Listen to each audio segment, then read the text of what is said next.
चाहे कुमारे मर जाना, लेकिन इन 3 लक्षणों वाली स्त्रियों से कभी विवाह मत करना।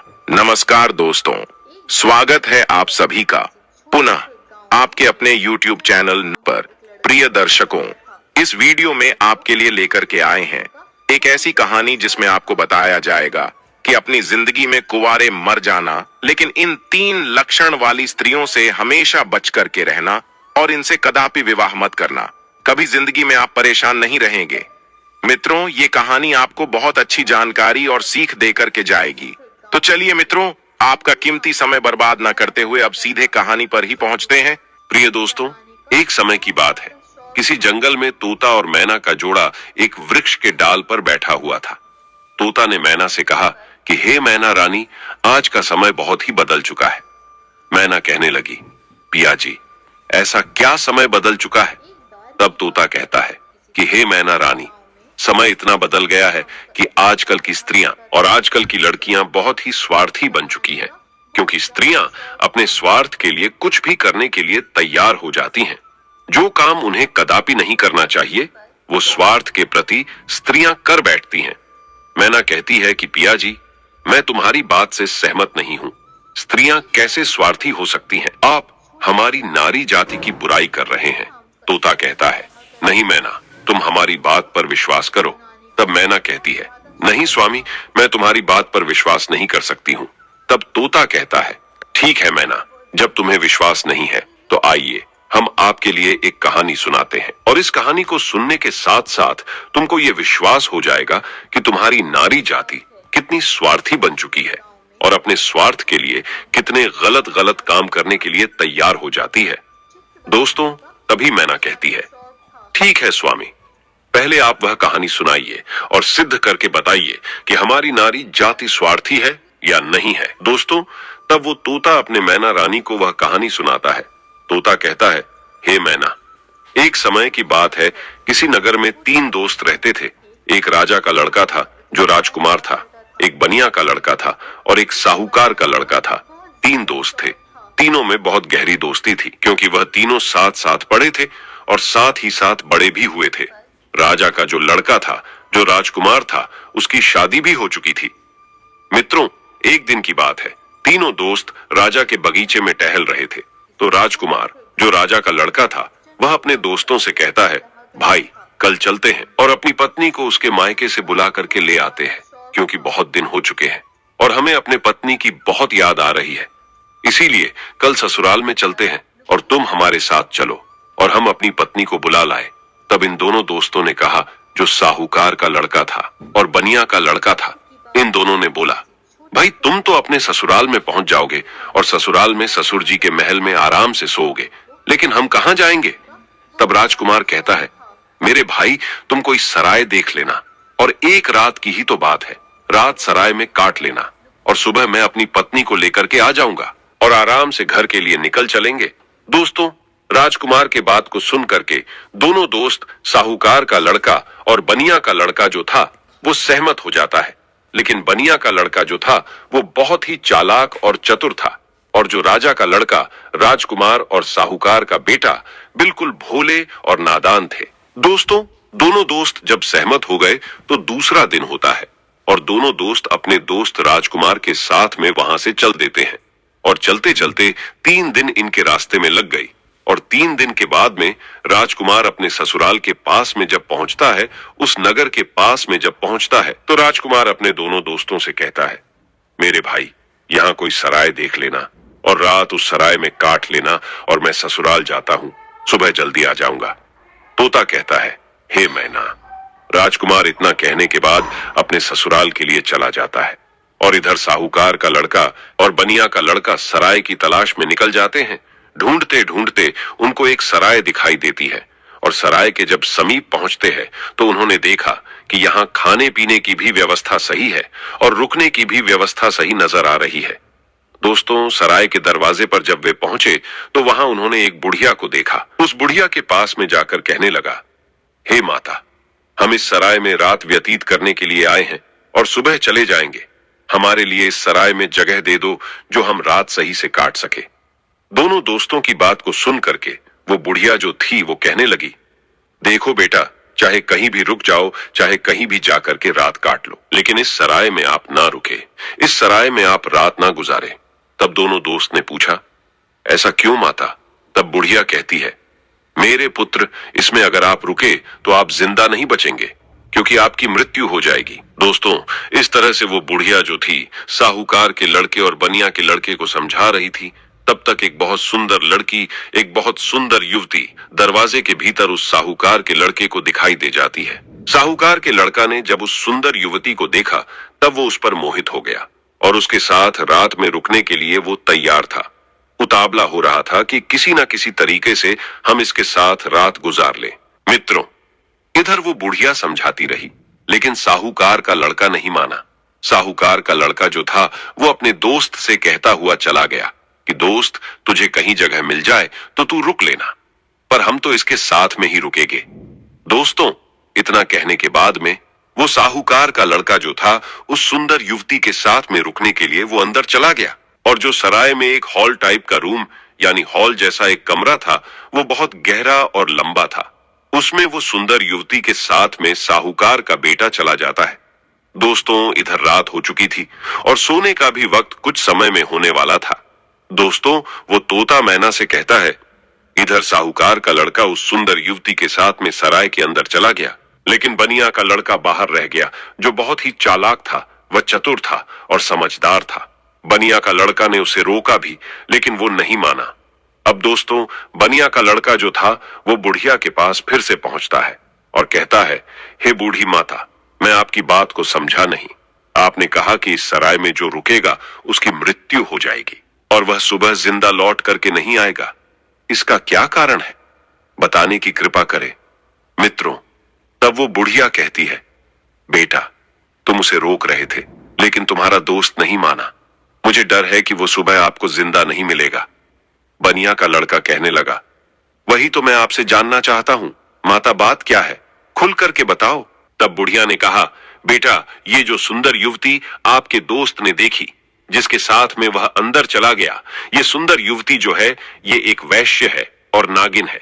ये रात में अपना रूप बदल लेती है और जिसके साथ ये रात में रुकती है उसी को डस लेती है और उसको मार देती है। इसलिए हमको डर है, क्योंकि जो भी गया वो जिंदा लौट करके नहीं आया। तोता मैना से कहता है। बनिया का लड़का ये सुन करके घबरा गया और कहने लगा, हे बूढ़ी माता, हमें कोई रास्ता बताओ जिससे हम अपने दोस्त की जान बचा सके। तो बुढ़िया कहती है कि बेटा, मैं तुम्हें एक तलवार देती हूं और अगर तुम उस नागिन का वध कर सको तभी तुम्हारा दोस्त बच पाएगा। बनिया का लड़का समझदार और चतुर था, वो तैयार हो गया और कहने लगा, माता, लाइए तलवार, मैं अपने दोस्त का जान जरूर बचाऊंगा, चाहे हमारी जान ही क्यों ना चली जाए। मित्रों, बुढ़िया बनिया के लड़के को तलवार देती है और वो चुपके से सराय के अंदर घुस जाता है और जहां उसका दोस्त साहूकार का बेटा उस वैश्य के साथ में लेटा हुआ था, वहीं पास में एक कोने में जाकर के बैठ जाता है और इंतजार करने लगता है कि कब ये नागिन का रूप धारण करे और हम इसको मारे। दोस्तों, आधी रात का समय होने वाला था और तभी वह सुंदर युवती जो नागिन थी वह अपना रूप बदलती है और जैसे ही साहूकार के लड़के को काटने वाली होती है तो उसका दोस्त बनिया तलवार लिए तो बैठा ही था, एकदम से उसने तलवार चलाई और उस नागिन का वध कर दिया और वो सुंदर युवती मर गई। दोस्तों, इस तरीके से उसने अपने दोस्त की जान बचाई और उस मरी हुई नागिन को पलंग के नीचे रख दिया एवं छिपा दिया। दोस्तों, तब तोता मैना से कहता है, वो बनिया का लड़का जो था इतना काम करने के बाद, अपने दोस्त की जान बचाने के बाद सराय से बाहर निकल आता है और जब बाहर निकल आया तो उसने क्या देखा कि एक सुंदर स्त्री जो है वह जंगल की तरफ जा रही है। उसने देखा और विचार किया कि यह सुंदर स्त्री जंगल में इतनी रात में कहां जा रही है। हमें देखना चाहिए, इसके पीछे पीछे जाना चाहिए और ये जानकारी लेना चाहिए कि ये जा कहां रही है। वो बनिया का लड़का जिसके हाथ में तलवार था, जिसने नागिन का वध किया था, वो उस सुंदर स्त्री के पीछे चल देता है और वो बनिया का लड़का सोचता जा रहा है कि देखे ये कहां जा रही। वो स्त्री चलती चली गई और जंगल में एक साधु का आश्रम था और वो स्त्री साधु के आश्रम पर पहुंच गई और जाकर के उसने साधु से मुलाकात की और वो सारा नजारा बनिया का लड़का दूर से ही देख रहा था। जब उसका जाने का समय हुआ तो साधु से मिलने के बाद फिर वो सुंदर स्त्री हाथ जोड़ करके कहने लगी, आज आपसे मेरी आखिरी मुलाकात है। साधु कहने लगा, वो क्यों? तो वो सुंदर स्त्री जवाब देती है, हमारे पति हमें लेने के लिए आए हैं और अभी हमारे घर पर ठहरे हुए हैं। कल मैं अपने पति के साथ ससुराल चली जाऊंगी। आज के बाद फिर मैं आपसे मिलने के लिए नहीं आ पाऊंगी। तब वो साधु कहने लगा, रोजाना तो हमारे पास आती थी, लेकिन अब हमें धोखा देकर के जा रही हो और कह रही हो कि अपने पति के साथ जा रही हो। तब वो सुंदर स्त्री जवाब देती है, हाँ, मेरा पति मेरे घर पर ठहरा हुआ है और कल मैं ससुराल चली जाऊंगी। हमें माफ करना, अब मैं आज के बाद तुम्हारे पास मिलने नहीं आऊंगी। दोस्तों, उस सुंदर स्त्री के बात को सुनकर साधु को गुस्सा आ जाता है और साधु जो है गुस्सा में उसकी नाक काट देता है। और जब उसकी नाक कट जाती है तो उसे पीड़ा होती है और वो पीड़ा को सहन करती हुई चिल्लाती हुई अपने घर के लिए भाग खड़ी होती है। इधर दोस्तों, वो बनिया का लड़का सारी बातें सुन रहा था और ये नजारा देख रहा था। उस बनिया के लड़का को बहुत गुस्सा आ गया और उसने गुस्से में साधु को मार दिया, उसकी हत्या कर दी और उसको मार करके वहां से तुरंत वे चल देता है और आगे चल करके एक मंदिर था और उसी मंदिर में जाकर के छिप कर भीतर बैठ गया। अब वो सोचता है कि हे प्रभु, इस दुनिया में हो क्या रहा है। अब इधर जो वो बनिया का लड़का मंदिर के अंदर बेचारा चुपचाप बैठा हुआ था, वहां पर कुछ चोर आते हैं और चोर मंदिर के बाहर से हाथ जोड़ करके कहता है, हे देवी माँ, हम चोरी करने के लिए जा रहे हैं और अगर ये हमारी चोरी आसानी से हो जाए और हम ना पकड़े गए तो कल हम तुम्हारे पास तुम्हारे लिए राजा के लड़की को लाएंगे और उसकी बलि चढ़ाएंगे।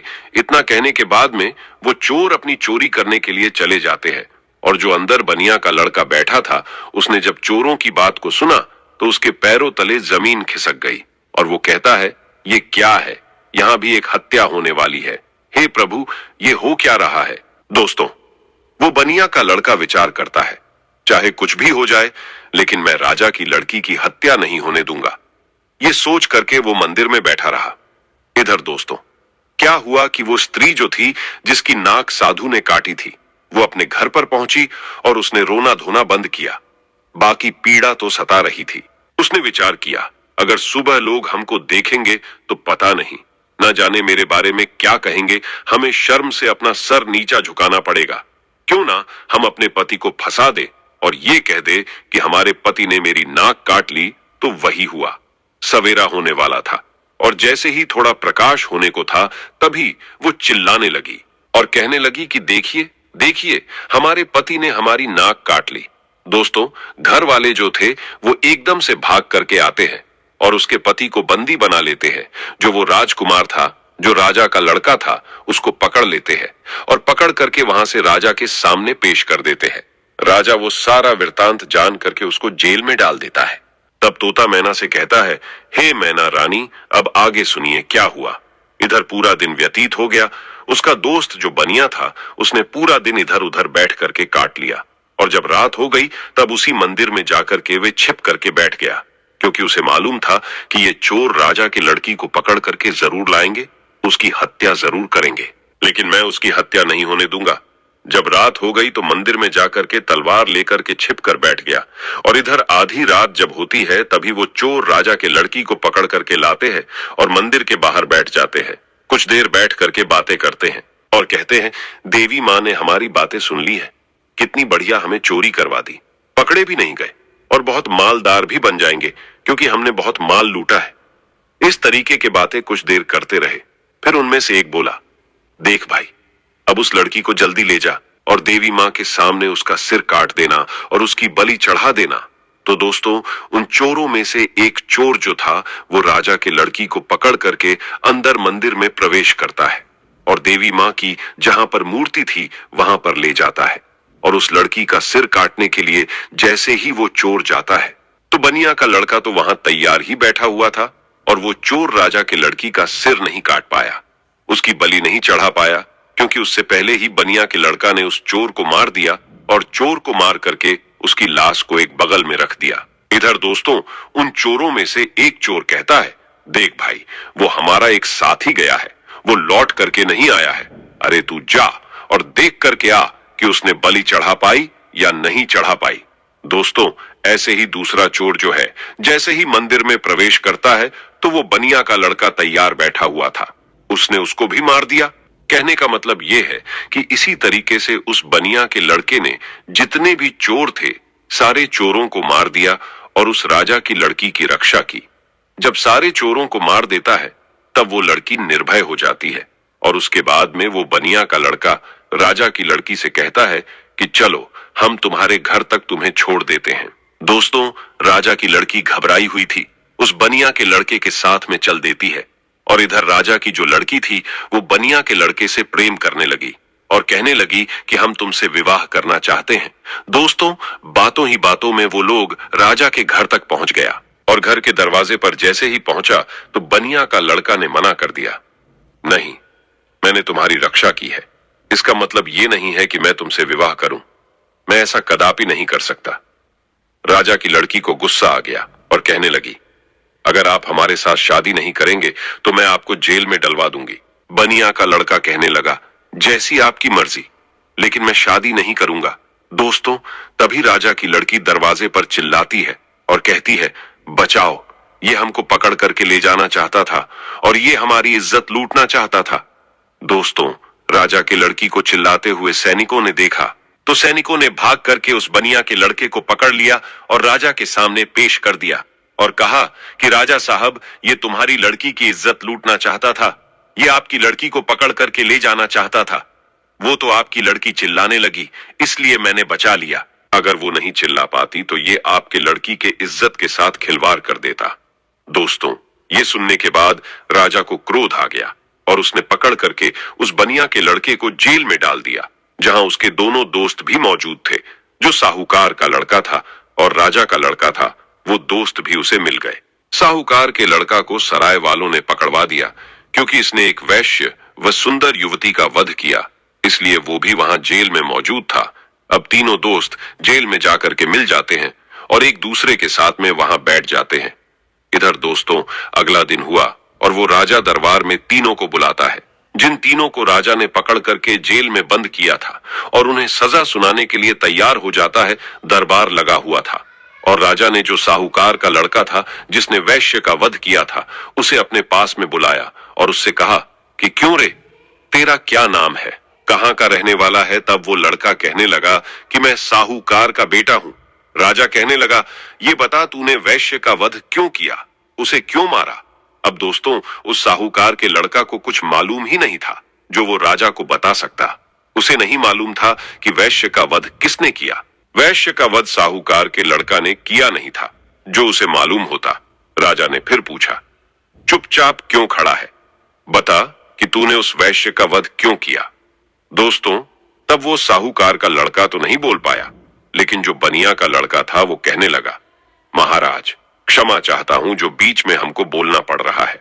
इसे कुछ मालूम नहीं है, इसने वैश्य का वध नहीं किया, क्योंकि वैश्य का वध मैंने किया है। राजा कहने लगा, तो बता तूने क्यों किया, बात क्या है। तब दोस्तों, वो बनिया का लड़का कहता है, हे महाराज, हम अपने दोस्त के साथ में, इसी साहूकार के लड़का के साथ में सराय में रुकने के लिए एक रात गुजारने के लिए गए थे और एक बूढ़ी माँ ने मना किया था, इसके अंदर नहीं रुको, क्योंकि जो रुकेगा वो सुबह जिंदा नहीं बचेगा। लेकिन ये हमारा दोस्त नहीं माना और उसने सुंदर वैश्य को देख करके रात गुजारने के लिए अंदर सराय में चला गया। मुझे उस बुढ़िया के द्वारा मालूम हुआ कि ये नागिन है और ये नागिन का रूप में आकर के इसको डस लेती, इसलिए तब मैं तलवार को लेकर के अपने इस दोस्त की जिंदगी बचाने के लिए जहां ये पलंग पर वैश्य के साथ सोया हुआ था, वही एक कोने में जाकर के बैठ गया। और जैसे ही उस वैश्य ने रूप बदला और नागिन बन करके हमारे दोस्त को डसने के लिए तैयार हुई, मैंने तुरंत उसको मार दिया। अगर आपको विश्वास नहीं है तो जहां पलंग पड़ा हुआ है उसके नीचे हमने मरी हुई नागिन रख दी है, आप देख लीजिए। दोस्तों, तब राजा ने सैनिकों को भेजा और वहां सैनिकों ने जाकर के वही मरी हुई नागिन पाया और आकर के सारी बात राजा को बताया कि सत्य बात है। तो दोस्तों, ब्यूटीफुल हेयर कौन नहीं चाहता, पर पोल्यूशन, केमिकल ट्रीटमेंट बनाते हैं बालों को damaged. Emami 7 oils in 1 non sticky hair oil, इसमें है 7 ऑयल्स जो बालों को बनाए अंदर से 20 टाइम्स स्ट्रॉन्गर और बाहर से all day set. Emami 7 oils in 1 hair oil, strong inside, set outside. राजा प्रसन्न हो गया और कहने लगा, ठीक है, तूने दोस्ती का फर्ज निभाया है जो अपनी दोस्त की जिंदगी बचाई है। दोस्तों, राजा साहूकार के लड़का को छोड़ देता है। उसके बाद में राजा जो था वो राजकुमार यानी कि जो राजा का लड़का राजकुमार जो था उसको बुलाता है और उससे पूछता है कि तू बता कि तूने अपनी पत्नी की नाक क्यों काटा। अब दोस्तों उसको भी नहीं मालूम था नाक किसने काटी है, वो भी चुपचाप खड़ा था। राजा ने फिर दोबारा पूछा कि बोल क्यों नहीं रहा है कि तूने अपनी पत्नी की नाक क्यों काटा। तब दोस्तों वो बनिया का लड़का फिर से हाथ जोड़ करके कहने लगा कि महाराज क्षमा करे, इसको भी नहीं मालूम इसने अपनी पत्नी की नाक नहीं काटी है। नाक किसने काटी है वो सारा वृत्तांत मैं आपको सुनाता हूँ। तब उस बनिया के लड़के ने राजा को बताया कि ये लड़की साधु से प्रेम करती है। रात में साधु से मिलने के लिए गई, मैं इसके पीछे पीछे गया। इसने कहा कि मैं कल से तुमसे मिलने नहीं आ सकती, मेरा पति मुझे लेने के लिए आया है। ये सुनकर के उस साधु ने इसकी नाक काट ली और इसने आकर के अपने पति को फंसा दिया। इसने गलत किया। राजा कहने लगा मैं तेरी बात पर विश्वास कैसे करूं। तब उस बनिया के लड़के ने कहा महाराज सैनिकों को भेजिए जहां उस साधु का आश्रम है, देख लीजिए कि मैंने साधु का वध कर दिया है। दोस्तों सैनिक जाते हैं, आश्रम पर उस मरे हुए साधु को देखते हैं तो आकर के राजा को बताते हैं कि महाराज बात सत्य है। दोस्तों तब वो राजा उस राजकुमार को भी छोड़ देता है, वो भी बच जाता है। दोस्तों फिर तोता कहता है कि हे मैना, अब आई बारी उसी बनिया के लड़का की जिसने राजा के सामने अपने दोस्तों की जिंदगी बचाई। राजा उस बनिया के लड़का से बोलता है कि तूने तो अपने दोस्त को बचा लिया, लेकिन अब तू बता कि तू हमारी लड़की को पकड़ करके क्यों ले जाना चाहता था, इसके साथ में दुर्व्यवहार करना क्यों चाहता था, इसकी इज्जत से खिलवाड़ करना क्यों चाहता था। अब तू नहीं बचेगा। दोस्तों तब वो बनिया का लड़का कहता है कि महाराज क्षमा करे, ये आपकी लड़की जो है ना, इसने हमें गलत फंसाया है। आपकी लड़की की बलि चढ़ाने के लिए कुछ चोर इसको पकड़ करके ले गए थे, मैं उसी मंदिर में था, मेरे हाथ में तलवार थी क्योंकि मैं साधु को मार करके आया, और आपकी लड़की को मारने के लिए जैसे ही एक चोर अंदर मंदिर में आता है मैंने उसको मार दिया, दूसरा आता है उसको भी मार दिया। इसी तरीके से जितने भी चोर थे मैंने सबको मार दिया और सभी मंदिर में ही पड़े हुए हैं।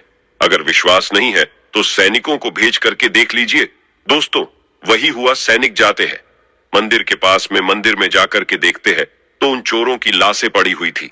तो सैनिकों ने आकर के सारी बात राजा से कही कि महाराज बात सत्य है, आपकी लड़की की रक्षा इसने की है, इसने इज्जत से खिलवाड़ नहीं किया और ना ही इज्जत लूटने की कोशिश की है। वो बनिया का लड़का कहता है हाँ राजा साहब, मैं आपकी लड़की को पकड़ करके क्यों ले जाऊंगा। और सुनिए महाराज, चोरों से बचा करके जब आपके लड़की को घर छोड़ने के लिए आ रहा था तब आपकी लड़की हम पर आसक्ति हो गई, प्रेम करने लगी और विवाह करने की जिद करने लगी।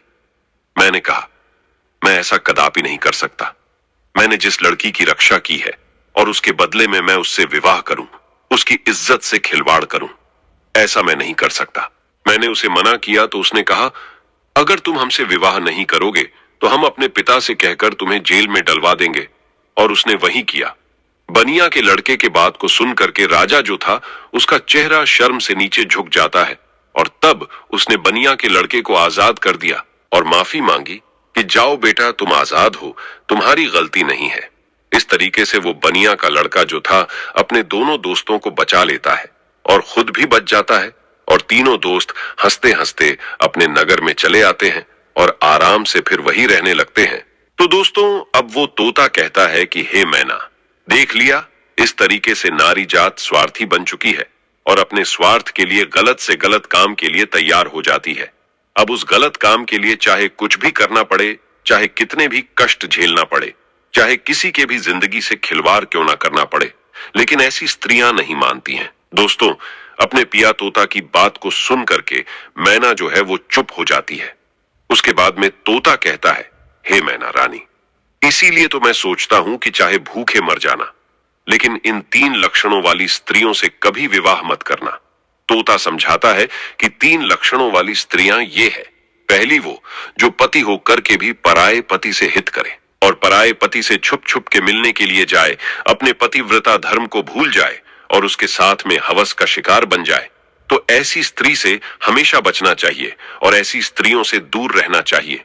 और दूसरी स्त्री वो है जो एक स्त्री तो है लेकिन वेश्यावृत्ति के तरह जिंदगी गुजार रही है, नागिन की तरह रह रही है। अब उसे अपने हवस के इच्छा पूर्ति के लिए चाहे अपने पति का ही कत्ल क्यों ना करना पड़े, लेकिन वो कर बैठती है और नागिन की तरह अपने पति को दस करके उसे मार डालती है, तो ऐसी वेश्यावृत्ति के लक्षण वाली जो स्त्रियां हैं, इनसे दूर रहना चाहिए। इनसे कदापि विवाह करने की इच्छा नहीं रखना चाहिए। और तोता बोला, हे मैना, तीसरी स्त्री वो है जिसकी जान अगर कोई बचाए और अगर वो मरने के लिए जा रही हो और उसकी अगर कोई जान बचा ले और ऐसे में वे मददगार को ही झूठा फंसा दे और उसी मददगार से विवाह की इच्छा करे, उसी से दुर्व्यवहार करने की इच्छा करे और फिर उसको झूठा फंसा करके उसको मरवा डाले या उसे जेल में बंद करवा दे या उसे सजा दिलवा दे, तो ऐसी स्त्रियों से भी हमेशा बच के रहना चाहिए। इनका कोई भरोसा नहीं है कि किस वक्त तुम्हारी जिंदगी को ले बैठे। तो दोस्तों, मेरे कहने का तात्पर्य ये है कि ये कहानी हमें यही सिखाती है कि चाहे जीवन में कुमारे मर जाना, लेकिन इन 3 लक्षणों वाली लड़कियों से हमेशा दूर रहना, बच करके रहना। कभी जिंदगी में फंसोगे नहीं और कभी जिंदगी में दुखी नहीं रहोगे और तुम्हें कभी भी जिंदगी में रोना भी नहीं पड़ेगा और पछताना भी नहीं पड़ेगा। तो प्रिय मित्रों, कैसी लगी आपको ये कहानी? अगर कहानी अच्छी लगी है, पसंद आई है, तो कमेंट बॉक्स में जरूर बताना और हो सके तो अपने मित्रों को भी शेयर करना और हमारे चैनल को सब्सक्राइब अवश्य करना। और दोस्तों, सच्ची श्रद्धा से कमेंट में जरूर लिखे जय श्री राम, जय हनुमान। साथ ही देवों के देव हर हर महादेव सदैव आप पर अपनी कृपा बनाए रखे। प्रिय मित्रों, वीडियो को अंत तक देखने के लिए धन्यवाद। जय श्री राम।